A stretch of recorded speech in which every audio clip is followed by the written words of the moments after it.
የፒያሳዋ ወፍ ክፍል 3 ቻናላችንን ላይክ፣ ሼር፣ ሰብስክራይብ በማድረግ ቤተሰብ ይሁኑ። ምሳችንን በልተን እስክንጨርስ ያወራናቸው ወሬዎች ቁም ነገር የሌላቸውና ቀልዳቀሎች ስለሆኑ ዘልያቸዋለሁ። ምግብ አጠናቀን ሂሳብ ከፍለን የምግብ አዳራሹን በመልቀቅ እየወጣን እያለ አንድ ሀሳብ በአእምሮ ይመጣል። ወደ መኪናችን አቅጣጫ መሄድ ሲገባን ወደ ሌላ አቅጣጫ ይዣት ሄድኩ። እንዴ ወዴት ነው አለችኝ ግራ በመጋባት። ዝም ብለሽ ተከታይኝ። እሱማም እንዳስነካኝ ባላቅም ይኸው ስንቀሙሉ ዝም ብዬ እየተከተልኩ ነው አለችኝ። ምን እንደነካኝ ነው ያለችው? እንደውም በተቃራኒ ስም የምታስነካኝ ነው እንዲህ ሙጫ የሆንኩባት በማለት ራሴን በጣም እየታዘብኩት ነው። ቀጥታ ይዣት የሄድኩት ወደ እንግዳ መቀበያ ክፍል ነው። አልጋለ እንግዳ ተቀበይን ጠይኳት አለ መለሰችልኝ። አንድ ንጹህ አልጋ ስጭኝ። ጂጂ በፍዘት አፍጥጣያየች ነው። የተጠየቅኩትን ብር ከፍዬ ቁልፍ ተቀብዬ ወደ በተባለው መኝታ ክፍል ይዣት መንገዴን ቀጠልኩ። ምን እያደረግክ እንደሆነ ግልጽ አልሆነልኝ። ለአንድ ሰዓት ያህል አብረን እንቆያለን ብዬሻል ነበር። የጀመርሽልኝን ታሪክ ነግረሽኝ ቢያንስ የተወሰነ መቆያ ማበጀት አለብሽ። ሰስፔንስ እንደሆንኩ ልለይልሽ አልችልም። ታዲያ ለአንድ ሰዓት ነው ቤርጎ የምትይዘው? የሆነ ካፌ እኮ ቁጭ ብለን ማውራት እንችላለን። እህሬ ምን ካፌ ምን አንከራተተን? እዚህ አረፍ ብለን ምንም አይነት እይታም ሆነ ምንም አይነት ድምጽ ሳይረብሽን እንድታወሪኝ የምፈልገው። እኔም ባልተናበጠ ተመዝቶ ላዳምጥሽ እፈልጋለሁ። እንዳልክ ግን የምነግርህ ከኔ ባስቀብድ እንደሆንክ ነው አለች። ደርሰን ከፍተን ገባንና ውስጥ ቆለፍ ነው። ጃኬቱን አውላኩትና ጠረጴዛ ላይ አስቀመጥኩት። ጫሜን አውላኩ። ከዛ አልጋው ላይ ጥቼ ተዘረርኩ። እሷ ግን አሁንም ግራ በተጋባ ሁኔታ የክፍሉ መሀል እምብርት አካባቢ ተገትራ ቁልቁል እያየችኝ ነው። ምን ነው ትናንትና ብርሸት ደርሽው ልጅ ነኝ እኮ አልኳት። ጉረኛ ፈርዶባቸው እንዲህ ስትባሉ የተቀማቸውበትን አፈር መሰለኝ። ጉረኞች ናቸው። ራሳችሁን አንበሳ አድርጋችሁ መሳል ተወዳላችሁ። እናንተ ብቻ የምትፈሩ፣ እናንተ ብቻ የምታርበደብዱ። አሁን አንተ ምንህን እፈራዋለሁ? ከአንተ ይልቅ መንግስት ያስታጠቀህ ሽጉጥህ ያስፈራል። ታዲያ ካልፈራሽ ምን ይገትርሻል? ነይና ከደንቢያ ነው ወይስ አልደከመሽም? ደክሞኛል፣ ግን ከዛም በላይ ሞቆኛል። ገሌን ልላቀቅ ወይስ ይቅርብኝ ብዬ በማሰላሰል ላይ ነበር። እንደዛ ከሆነማ ብታጠቢን የሚሻልሽ። እውነት ነው፣ እንደዛ ይሽለኛል አለችና ወንበር ላይ ተንጠልጥሎ የነበረውን ፎጣ አንስታ ወደ ሻወር ቤት ገባች። እኔም ስለሷ እያሰብኩ ስለ ራሴም እያሰብኩ እንዴት እንደተገናኘን እያሰላሰልኩኝ እስካሁን የነገረችኝን ተአምራዊ ታሪክ እያሰብኩ አሁን ሻወር ወስዳ ስትመጣ ምን ልትነግረኝ እንደምትችል እየገመትኩኝ ያኔ እሷን መድረሻ ወይም መለያየት ጋር እንደሆነ በፍራቻም በጉጉትም እየገመትኩ ሸዋ የሚለው ከሻወሩ እየተስፈነጠረ የሚቀዘቀዘውን ውሃ መውረድ ድምጻ እየሰማው ጠበቅኳት። ሻወሩን ጨርሳ ወደ እኔ ስትመጣ እያየኋት ብዙ ቶርቸር የሆኑ ሽብርተኞች፣ ብዙ ሰውነታቸው የተተለተለ ፖለቲከኞች፣ ብዙ ጠባሳና ቁስለት የደረሰባቸው ወንጀሎች አይቼ አውቃለሁ። ግን አንድ ሴት ለዛው የ19 ዓመት ልጅ እንደዚህ ሰውነቷ ተተልትሎ እንደዚህ ጠባሳ በጠባሳ እንደዚህ ስፌት በስፌት ሆኖ አይቼ አላውቅም። የምሬ ነው። አንዲት ሴት በምን አይነት ስቃይ ውስጥ በምን አይነት መከራ ውስጥ ብታልፍ ነው ይህን ሁሉ የስቃ ማስታወሻ የሆኑ ጠባሳዎች በአካል ላይ ሊኖር የሚቻል? ምን ታደርጓለህ? ግን ይገርምሃል፣ አሁን በአይንህ ከምታየው ጠባሳ በብዙ እጥፍ የሚልቅ ህመም ያለው ጠባሳ በውስጥ ያለው ነው። እነዚህ የምታያቸው ከነዚህ የምትዳስሳቸው መልክታቸው ብቻ ነው። ህመም የላቸውም። ድነውልኛል። የማይታየው ስውሬ ውስጥ የጠባሳ ግን ትኩስ ቁስል ነው። በየቀኑ ይቆጠቁጠኛል። በየጊዜው እያመረቀዘ ሰው መሆኔን እንድጠይፍ ያደርገኛል። አዝኜ እንዳላለቅስና ተደስቼ እንዳልደሰት ሆኛል። ምን ለማለት ፈልገሽ ነው የኔ ቆንጆ? አልገባኝም። አንድ በእኔ እድሜ ያለች ሴት ስትከፋ በቀላሉ ስቅስቅ ብላ ማልቀስና ስትደሰት ደግሞ በቀላሉ ክትክት ብላ መሳቅ ትችላለች። ይህ ደግሞ የሰው ልጅ ተፈጥሯዊ ባህሪ ነው። የአንድ ሰው በቀላሉ ማልቀስና በቀላሉ መሳቅ አለመቻሉ እንደ ብስለትና ጥንካሬ ይታሰባል። ግን የሰውየው ስነ ልቦናው እየቆሰለና እየተመመ የሚሄዱ ምልክት ነው። የመደንዘዝና በህይወት ጣዕም ከማጣት መንስኤ የተወለደ በሽታ ነው። የስሜት መድረቅና የደስታ መንጠፍ ምልክት ነው። ስለዚህ የሰው ልጅ እንደኔ ማልቀስ ካቃተውና መሳቅም ከቸገረው በቃ በጣም ታሟል ማለት ነው። ህይወትን የሚያጣጥምበት የስሜት ምላሱ ደንዝዟል ማለት ነው። ኩላሊቱ ፌል እንዳደረገ ሰው ወይም ጉበቱ እንደተበላሸበት ሰው ከፍተኛ ሕክምና ያስፈልገዋል። በጣም ሊታዘንለትና እንክብካቤ ሊደረግለት ይገባል። እኔ እንደዛ ነው የሆንኩት። የውስጤ ጠባሳና ቁስለት ከመብዛቱ የተነሳ ሳቂ አርቲፊሻል፣ ለቅሶ ከማስመሰል ሆኖ አመታቶች ነግደዋል። በነገሮች የመደሰት ስሜትን ብቻ ሳይሆን በነገሮች የማዘን ሰዋዊ ባህሪንም ነው የተሰለብኩት። ለመሆኑ ይህን ሁሉ እንዴት ቻልሽው? እንዴትስ በህይወት ተረፍሽ? አገልድማ የነበረችውን ፎጣ ፈታችና ወደ ታች ለቀቀችውና ሙሉ እርቃኗን ፊት ለፊት የቆመች። ማየት ካልቀረ በደንብ አየ።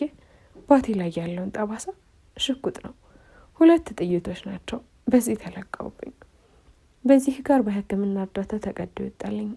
እዚህ ይታይሃል፣ በጡቴና በእምብርቴ መካከል ያለው ጩቤ ቅድ። የዚህን ታሪክ ልንገርህ መሰለኝ። የዛሬ 2 ዓመት ነው። በወቅቱ አደገኛ ሌባ በነበርኩበት ጊዜ አንዱ የፒያሳ ራዳና ጉልቤ ነኝ በሚል ራሱን እንደ ጋንግስተር የሚቆጥር ወጠምሻ ያስቸግረኝ ጀመር። ከሚስቶቼ አንዷ ካልሆንሽ አለኝ። እኔ ደግሞ እንደዚህ አይነት ሙድ አይመቸኝም። በዛ ላይ ልጁ እንዲሁም ጉራውን መልኩም ያስጠላኝ ነበር።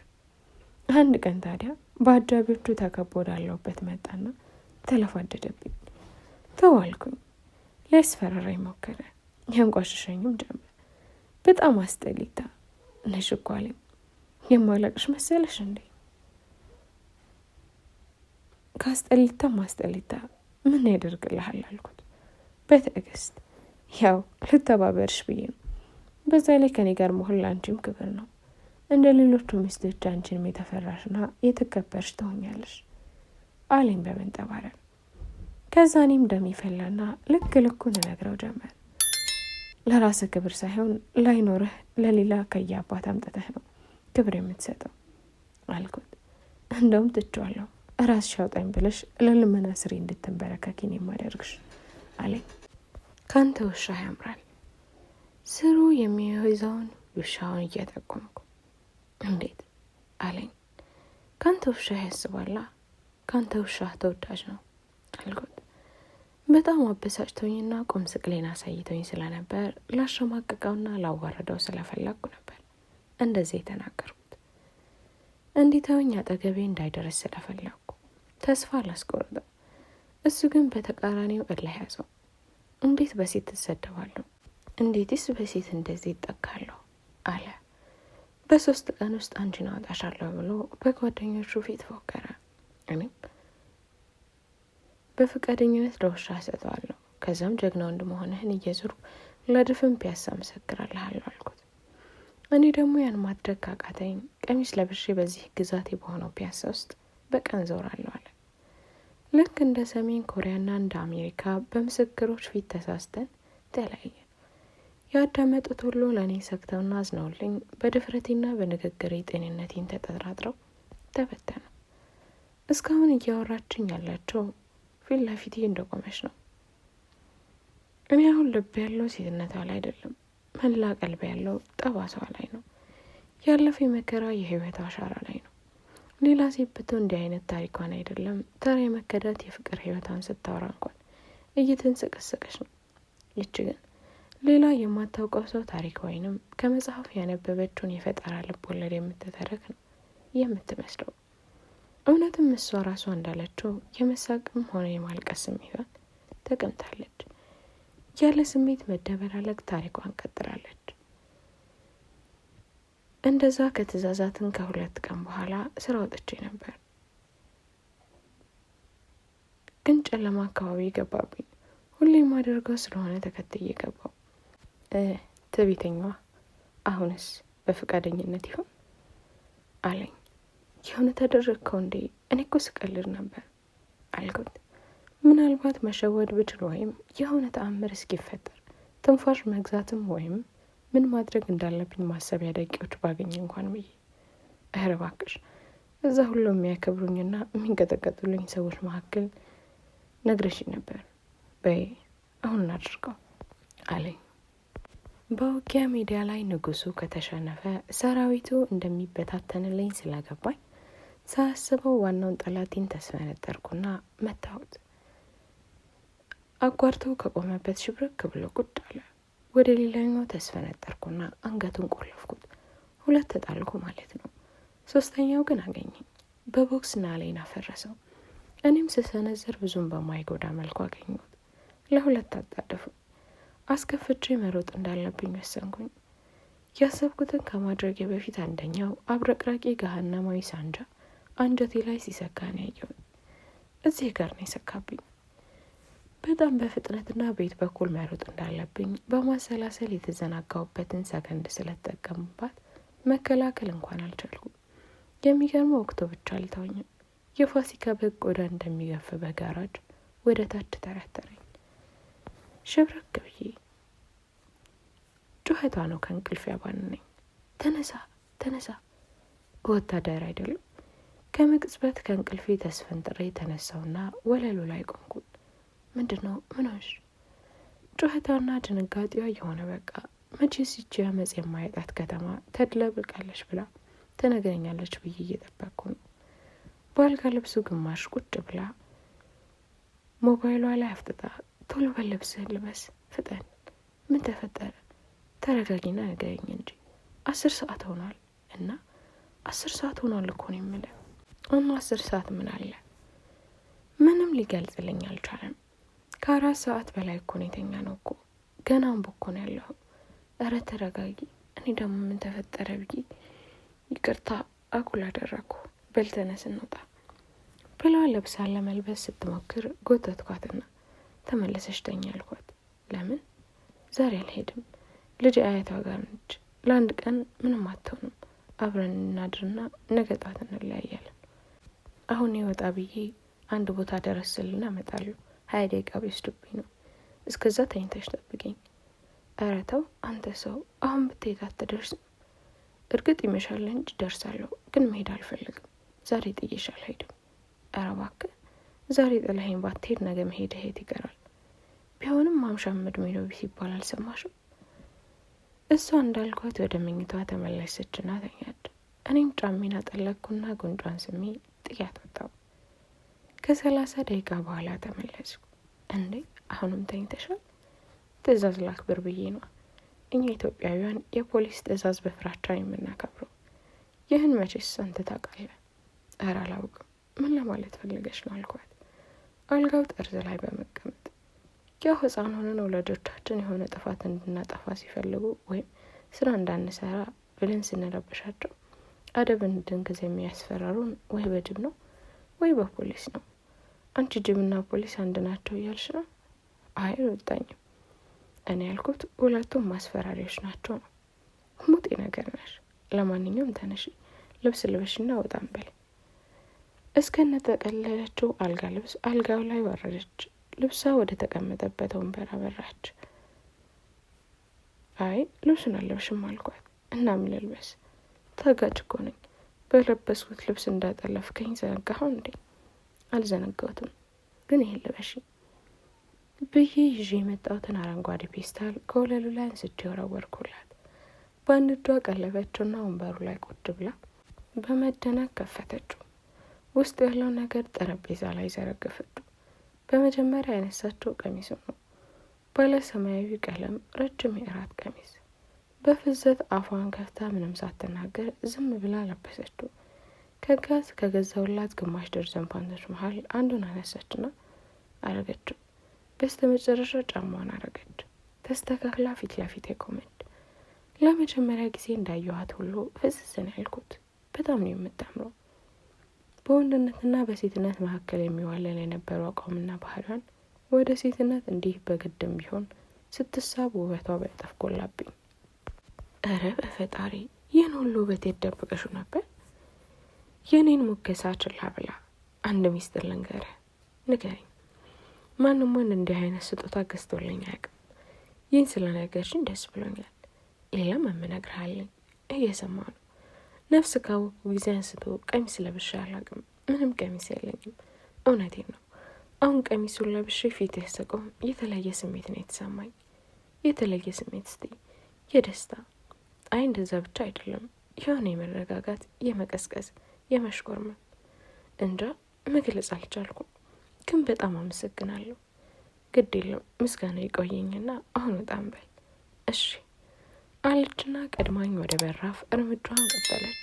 እንዴ ወዴት ነው? እንሄድ አላልከኝም እንዴ? አንድ ሴት እኮ እንሄድ ከተባለች በኋላ ለመዘጋጀት ፈጣን ናት። 1 ሰዓት አልሆነም፣ ካልሆነም 2 ሰዓት 3 ሰዓት ይፈጅባታል። አልገባኝም። ምን ልትሆንበት? ስትጠበብ፣ ስትቀባ፣ ስትኳኳል፣ ልብስ ስትለካ፣ ስታወልቅ፣ መስታወት ፊት ቆማ አለባበሷን ስታስተካክል። ቀለኛ ነህ። ልኳኳል ብልስ ምን ይልኳኳል? ለዛውስ ያልመደብኝ። ጋሽ ዜና ምን ይሉኛል መሰለ? ሴት ሆኚ። ሁሌ ምክራቸው ሴት ሆኚ ነበር። ማናቸው ጋሽ ዜና? ጋሽ ዜና እንደ አያት የማያቸው ከጎረቤታችን የሚኖሩ ከውልደቴ እስከ ዛሬ የሚያውቁኝ እንደ አያት የማያቸው ምሁር ግን ደግሞ ድሀ። ልክ ከዚህ ሀገር ምሁርነትና ድህነት አብረው የሚሄዱ ዘመዳማሞች ናቸው። አዛውንት ናቸው። እና ሴት ሆኚ ሲሉሽ እረ ሴት ነኝ ብለሽ ቢያንስ ስንጥውን በፎቶም ቢሆን አንስተሽ ማረጋገጫ ታሳያቸው። እሳቸው እኮ እንዳላጠለጥልኩና ስንጥዬ መሆኔን በደንብ ያውቃሉ። ለማለት የፈለግኩት ሴት ሆነሽ ተፈጥረሻልና የሴትን ተፈጥሯዊ ባህሪ ተላበሺ ማለታቸው ነው። ሴቶች ውበት አጥናቂ ናቸው። ሴቶች ሰላም ወዳዶች ናቸው። ሴቶች የፍቅር ዘማሪዎች ናቸው። ሴቶች ልስልስ ናቸው። ሴቶች ለተፈጥሮ ቅርብ ናቸው። ኒውክሌር ቦምብ ለመስራት በላቦራቶሪ ከመዳከር በግቢያቸው ውስጥ ያለ አበባ ውሃ እያጠጡና እየኮተኮቱ የማሳደግና በዛ መደመምን ይመርጣሉ። ሴቶች ቀለል ያለ ያልተወሳሰበ ኑሮን ይመርጣሉ። ሴቶች ስሜተ ሙሉ ናቸው። ሴቶች እናቶች ናቸው። እናትነት ደግሞ የፍቅር ማህደር ማለት ነው። እና ሴት ሆኜ ሲሉኝ ምን ለማለት ፈልገው እንደሆነ ይገባኛል። ድብድብና አምባጓሮን ቀንሺ ሲሉኝ ፈልገው ነው። ዘረፋውና ማጅራት መምታቱን ባንቺ አያምርብሽም ሊሉኝ ነው። ባይገባኝም ገብቶኛል። በይ አሁን እንሄድ አልኩና ከተቀመጥኩበት ተነስቼ ቤርጎን ቆልፈን እጅ ለእጅ ተያይዘን ግቢውን ላቀን ወጣን። የሙዚቃ ሁካታ የማያደንቁበት ቤት ፈልገን እራታችንን ልንበላ 2 ሰዓት ሲሆን እራታችንን በልተን በማጠናቀቅ ከወደ መጠጡ እየወሳሰድን ጨዋታችንን ቀጥለን ነበር። የጨዋታው ርዕስ ወደ ሮማን ዞሯል። ወደ አሳዳጊ እናቷ። ቆይ እናትሽን እሷ እንደገደለቻት በምን አወቅሽ? እንደነገርሽኝ በወቅቱ አንቺ ልጅ ነበርሽ። አዎ ልጅ ነበርኩ። ያወቅኩት በቅርቡ ነው። የዛሬ 8 ወር አካባቢ። እንዴት ልታውቂ ቻልሽ? በአጋጣሚ። ምን መሰለ፣ እናቴ ስትሞት ለ1 ሳምንት ታማ ነበር። በዛ በተመመችበት ሰዓት ከስራው ቁርመት ብዬ አይኗን ሳይ ነበር የምውለው። እናት እዚህ ይለኛል በመጨረሻዋ ቀን ከመሞቷ ከ1 ወይም ከ2 ሰዓት በፊት ሮማን ፍቱን የባህል መድኃኒትና በሽታ ነቅሎ ያወጣልሻል አለቻትና 1 መድኃኒት በብልቃት አምጥታ አጋተቻት። ብልቃጡ የመድኃኒቱን ቀለምና ሽታው ምንጊዜም አእምሮ አይጠፋም። የመድኃኒቱ ቀለም ዝልግልግ አረንጓዴ ሳር መሰል ሲሆን ሽታው ግን እንደዚህ ሰው ብዬ መናገር ማልችለው በህይወቴ ወደ አፍንጬ ገብቶ የማያውቅ የተለየ ሽታ ነው። እናቴን ግን ሊያድናት አልቻለም። ሁሉ ጊዜ እናቴ ስትናፍቀኝ ወደ አእምሮ የሚወጣው አልጋ ላይ ተዘረረ የእናቴ በበሽታ የደከመ ሰውነት፣ አረንጓዴ ተዝለገለገ ፈሳሽ፣ ከፈሳሹ የሚበተነው ሽታ ግርም ምን የሚለኝ። እነዚህን ነገሮች ለምን ደጋግሜ እንደማስታውስ ለራሴም ግራ ግብት ይለኝ ነበር። እንደ አጋጣሚ የሚያደነዝዝ መድኃኒት ፈለጌ ሮማንን ጠየቅኳት። ከአዲስ አበባ ውጭ ነበረች እና በስልክ ነው የነገርኳት። እንድትሰጠኝ ጠየቅኳት። ከዚህ በፊት ተመሳሳይ ስራ ስሰራ የምጠቀመው መድኃኒት የምትሰጠኝ እሷ ነበረች። የተለመደ ጥያቄ ነበር የጠየቅኳት። የት እንደሚገኝ በምልክት ነገረችኝ። ከነ ተቀመጠበት የእቃ አይነት ቁልፍ ቃለችን ቦታ አገኘ። መኝቷ ቤት አገባሁ። ቁም ሳጥኗን ከፈትኩኝ። በሌላ ቁልፍም ቁም ሳጥን ውስጥ ያለውን አንድ አነስተኛ ሌላ ሳጥን ከፈትኩ። እዛ ሳጥን ውስጥም ሌላ የተቆለፈች ሳንቲም አጠራቀም የምታህል የብረት ሳጥን አለች። ተቆልፋለች። ቁልፍ የለኝም። ደወልኩላት። ሳጥኑን በመልክ ፈታት። ቁልፉን ይዤ ነው የመጣሁት። ግን ጥያት አደራ ቀስ ብለሽ፣ ውስጥ ያሉት መድኃኒቶች በጣም አስፈላጊ ናቸው፣ እንዳትሰባብሪብኝና እንዳይደፋ። እሺ በማለት ስልኳን ዘጋውና በጥንቃቄ ገነጠልኩት። እንኳን ያችን የምታህል ሚጢጥዬ ቁልፍ ይቅርና ሌላውንም ቢሆን ቁልፍ መገንጠል የተካንቱበት ሙያዬ ነው። ስገነጥለው 5 የሚሆኑ የተለያየ መጠን ያላቸው ብልቃጦች አገኙ። ነጭ ብልቃጥ ውስጥ ያለው ነው አለችኝ። ነጭ ብልቃጥ ደግሞ አንድ ብቻ ነው። ፈገግ ብዬ አነሳሁትና መልሼ ልከድነው ስል የሆነ ነገር ገፋፋኝና ከጎን ያለውን ሌላውን ብልቃጥ አነሳሁት። የሆነ በጣም የማውቀው ብልቃጥ መስሎ ተሰማኝ። በዝግታ ከፈትኩት። አፍንጬ በሆነ ሽታ ተሞላ። በህይወት ይህን አይነት ሽታ ለሁለተኛ ጊዜ ማማጌ ነው። ወደ መሬት ትንሽ አፈሰስኩለት፣ ይበልጥ ለማረጋገጥ። የተዝለገለገ አረንጓዴ ፈሳሽ። እናቴን የገደለቻት ለካ መድኃኒት ሳይሆን ሞት ነበር። እናቴን ለካ በሽታው ሳይሆን በዚያች አረመኔ የተሰጣት መርዞ ነበር የገደላት።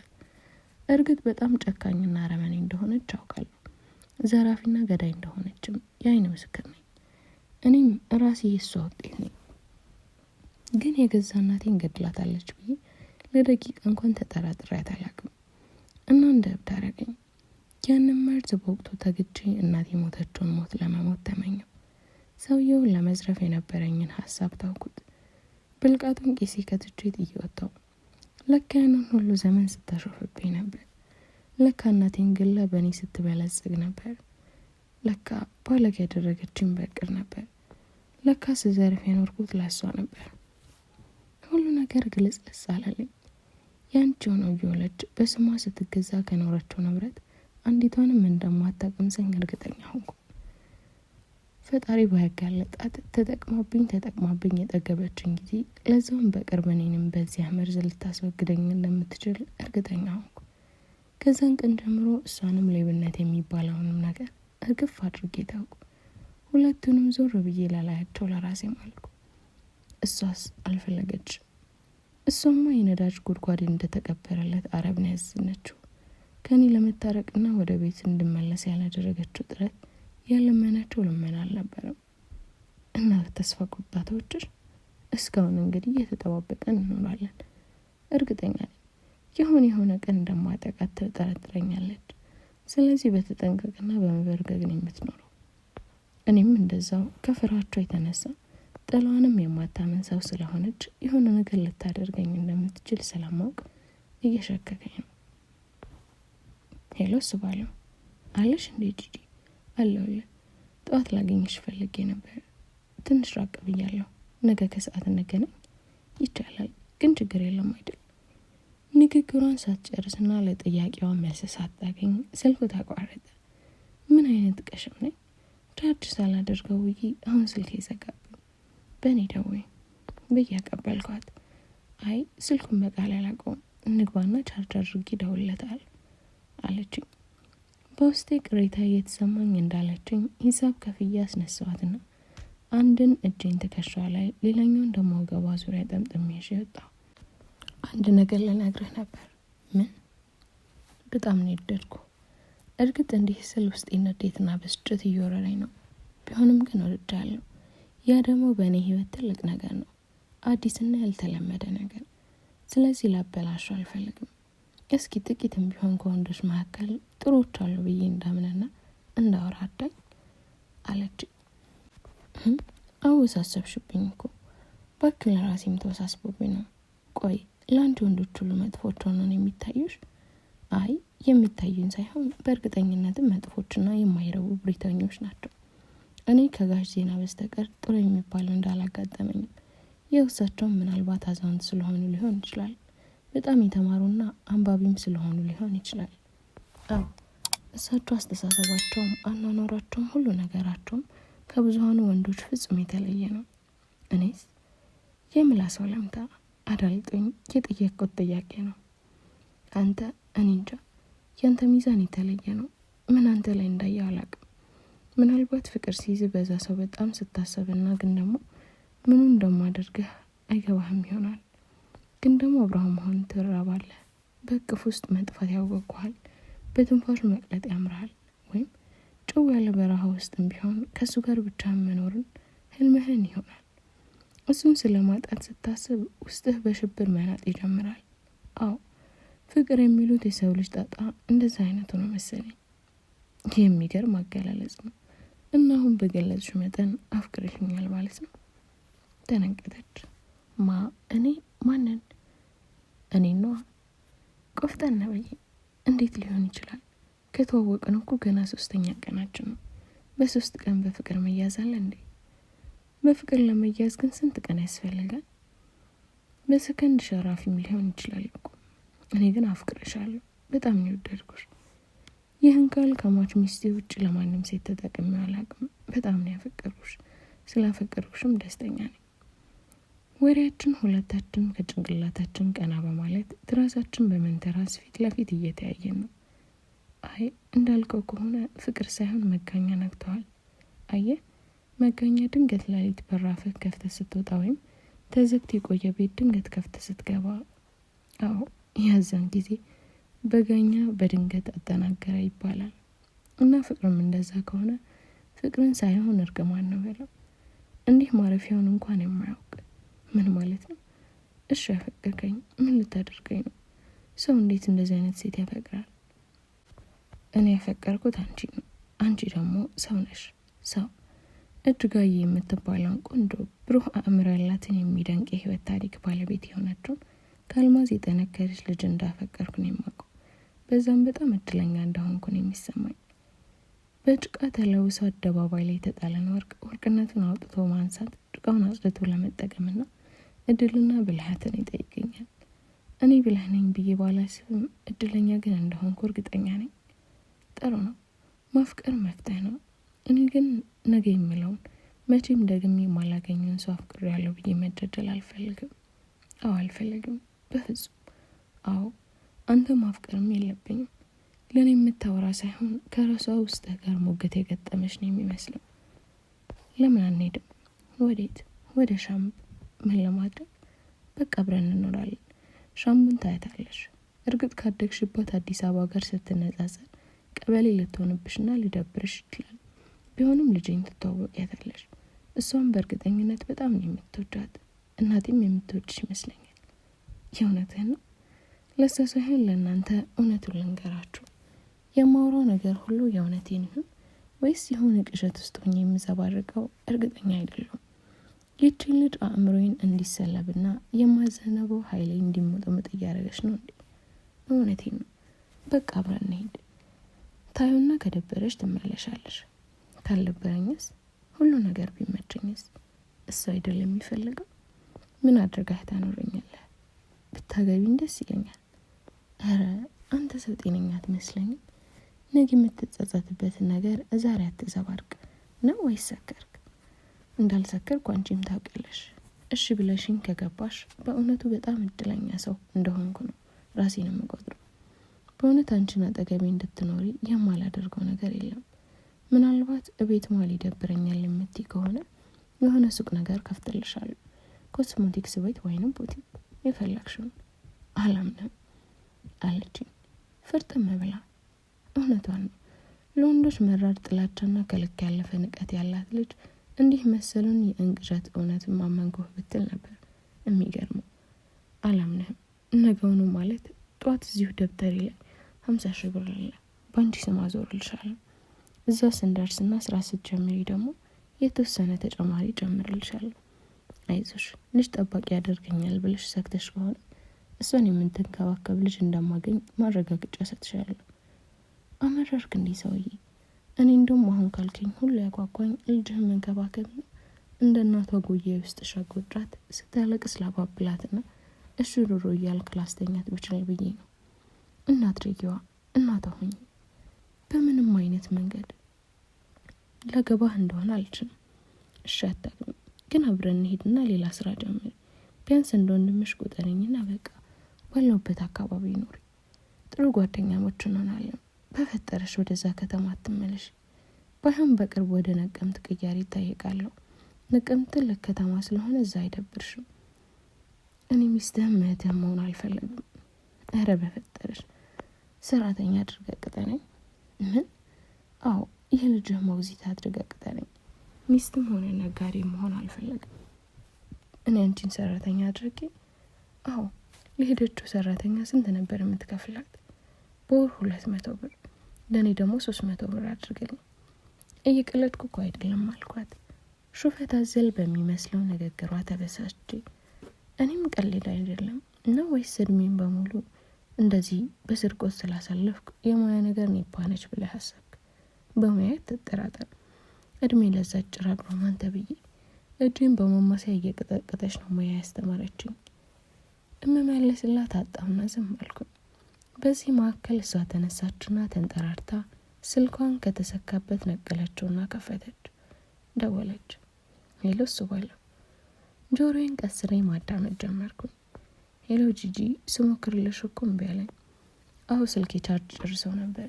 እንደዛ እንደሆነ ገምቼ ነበር። አዎ ምነው ችግር የለም አይደል? ኧረ ፒስ ነው። ዛሬ እሑድ አይደል? የዕቁብ ቀን እኮ ነው። እና ጎደለብህ እንዴ? ኧረ አልጎደለብኝም። 10,000 ብር ጥዬ እንደውም 1,300 ብር ግልባጭ አለ። አይ ጥሩ ነው። ግልባጩ አንተ ጋር ይቆይ፣ ስፈልግ ወስደዋለሁ። አይ ለዛ አይደለም የፈለግኩሽ። ዕቁብ ወጥቶልሻል። ወጣ? አዎ ወጥቶልሻል፣ ግን አልተቀበልኩትም። አሁን የደወልኩት ጧት ተቀብዬ ላቀብልሽ ወይ ለማለት ነው። በቃ ከሌለሽ ስትመጪ ይደርሳል። እንደደረስሽ ደውይልኝ። አይ አሁን የባንክ ቁጥር ልክልሃለሁ፣ በዛ ታስገባልኛለህ። እሺ እንዳልሽ። እሺ ደህና ደር። ደግሞም ግልባጩ የፍንጥር ይሁን። አረ ይበዛል። አብሽር። እሺ ይመችሽ ሲሱ። ስልኩ ተዘጋ። የኔ አእምሮ ግን ክፍትፍት እንዳለ ነው። ወሬያቸውን ከመጀመሪያው እስከ መጨረሻው ሰምቼዋለሁ፣ ግን ግራ ግብት እንዲላይ ነው ያደረጉት። መጀመሪያ እዛ እራት ላይ ያለን ሲደውልላት ከወንዶች ጋር የሚያገናኛት ደላላ ነበር የመሰለኝ። አሁን ግን የሚያወሩት ስለ ቢዝነስ ነው፣ ስለ ዕቁብ ነው። የባንክ ቁጥርህን ንገረኝ ስትለኝ ከሀሳቤ ተነጠልኩና ትኩረቴን ወደ እሷ መለስኩ። የምን የባንክ ቁጥር? ያንተን ነዋ። ምን ላይ አደርግልሽ? አልሰማህም? ዕቁብ ወጣልኝ እኮ። ብሩ አንተ ጋር እንዲቀመጥልኝ ፈልጌ ነው። 50,000 ብር ሰጥተኸኝ የለ? እኔ 100 ልጨምርበትና አንድ ላይ 150,000 ብር ይሆንልኛል። ኧረ ምን አይነትና ላዛሪ ልጅ ነሽ? እሺ ስጠኝ። እንደውም ተው አለችና ከመኝታዋ ተነስታ የጃኬቴን ኪስ ጎርጎራ የባንክ ደብተሩን በማግኘት በስልኳ ቁጥሩን ጻፈችና እንዳለችው ለልጁ ልካለት መሰለኝ ተመልሳ ወደ መኝታዋ ገባች። አዎ አብራኝ ትሄዳለች ማለት ነው ስላሰብኩኝ ደስ አለኝ። ለመሆኑ ይህን ሁሉ ብር ከየት አመጣሽው? ዕቁብ። እሱንም አወቅኩኝ፣ ግን ሰርተሽ 100,000 ስትሰማ መሰለኝ። አዎ ትክክል ነህ። ሚኒባስ አለኝ። ሮማን በተለያት በወሩ ወዳ ሳይሆን ፈርታ ትገለኛለች ብላ ይመስለኛል የሻከረ ልቤ የምታለሰልስበት መስሏት ሚኒባሱን በስም ያዞራ መልሳለኛለች። ሚኒባስና ስራውን ለምን አልተውሽም? እንጃ ከሌብነት በስተቀር ሌላ ስራ ያለ ስለማይመስለኝ ይሆናል። አንድ ለማኝን ከጎዳና ወስደህ በቀን ለምነህ የምታገኘውን ብር በጥፍ አድርጌ እሰጥሃለሁ፣ አንተ ልመናውን ተውና እቤት ተቀመጥ ብትለው በአንድ እርግፍ አድርገ የሚታ ይመስላል። ተደብቆ ወይም ሌላ ሰፈር ቀይሮም ቢሆን ይለምናል። ሌባ ላመሎ ዳቦ ይልሳል ይባል የለ? ደግሞ 6 ወር ሆኖኛል በዚህ የማገኘውን ብር ለገዛ ራሴ መጠቀም ካቆምኩኝ። እና ምን ታደርጊያለሽ? ፒያሳ ውስጥ ተወልደው ግን እናታቸው የሞቱባቸው በየበረንዳውም በየዘመዱም ተጠግተው የሚኖሩ ፈለር ሞልተዋል። ልክ እንደኔ አይነት እጣ ላይ ህይወት አሽቀንጥራ የወረወረቻቸው። እናም ከነዚህ መካከል 8 የሚሆኑትን ጋሽ ዜና ቤታቸው ያኖራቸዋል። ያላቸውን ቤት በአንድ ክፍልም ብትሆን በተደራረበ አልጋ ላይ እዚያ ያሳድሯቸዋል። ከዛ በላይ ሊያደርጓቸው ግን አቅም የላቸው። ራሳቸው የሚኖሩት በሽራፊ የጡረታ ብር ነው። እኔ ደግሞ በቀን 1 ጊዜ ምሳቸውን እንችላለሁ። ከዛ የቀረውን እነሱ ተሯሩጠው በመሸቀል እና እርስ በርስን በመረዳዳት ህይወታቸውን ይገፋሉ። አንድ ደግ የፒያሳ ሀብታም ደግሞ የትምህርት ቤት ወጪያቸውን ትችልላቸዋለች። ሁሉም ይማራሉ። ከትምህርት ቤት ከቀሩ ድራሻቸውን የማጠፋቸው። ጋሽ ዜናም በትምህርት ቀላ ያውቁ። እኔ አንቺ የምታወሪውን ነገር ሁሉ ለማመን በጣም እየተቸገርኩ። ለመሆኑ በቀን 1 ጊዜ እየበሉ እንዴት ነው ትምህርት የሚገባቸው? ለዛውም ህጻናት ሆነው እና በቀን 2 እና 3 ከበሉማ ምኑን ችግረኛ ሆኑ? ይችሉታል። ላያስችል አልሰጥም ይባላል። ደግሞ ሁሌ በቀን 1 ብቻ ነው የሚበሉት ማለት አይደለም። ግን ቢያንስ ከጠፋ በቀን 1 እስኪመገቡ ይኖራሉ። እና አሁን ቅር ይላቸዋል። ለምን ማለት ሳትነግሪያቸው ስለመጣሽ? አይ የምግቡን ኮንትራት ቦራንዴን የምዘጋላቸው። እንዲሁ አይናቸው ሲያዩት እንጂ ናፍቁኝ ይሆናል እንጂ ሌላ ችግር የለውም። ደግሞ ነገር ልመለስላቸው አይደል? በየሰከንዱ ነው እንዲህ ሀሳብሽ የሚቀያየሩ። አብረን እንሄዳለን አላልሽም? መች ነው እንደዛ ያልኩት? ወጣኝ ብር ባንተ ደብተር ይጓልኝ እያልሻል ነበር? እሱማ ይገባልኛል። እና ብርሽን ካልመጣሽ ብርሽ ምን ያደርጋል? ይቀመጥልኛል። በፍጹም እኔ ባንክ አይደለሁም። ኮስተር ብዬ እንግዲህ ውስጥ ጥፋት ያንተ ነው። ሰራተኛ አድርገህ ቅጠረኝ አልኩ፣ እምቢ አልክ። አሁንማ ምንም ቀጠርኩሽ። ይልቅ አንቺው ብትቀጥረኝ ይሻላል። ለሚኒባስ ሹፌር ስትፈልጊ ንገሪ። የእውነቴን ነው፣ ቅጠረኝ። ሰራተኛ አልሆን። እሺ አልኳት። ምን አጨቃጨቀኝ ብዬ እኔ ራሴ ምን መሆኔ ነው? ከዛ ህይወት ወጣ ከኔ ጋር ለመኖር ተወስናለሽ ብዬ መጓጓቴ። 300 ብር ትከፍለኛለህ? እሺ ከፍልሻለሁ። ክፍል 4 ይቀጥላል። ላይክ፣ ሼር፣ ሰብስክራይብ በማድረግ ቤተሰብ ይሁኑ።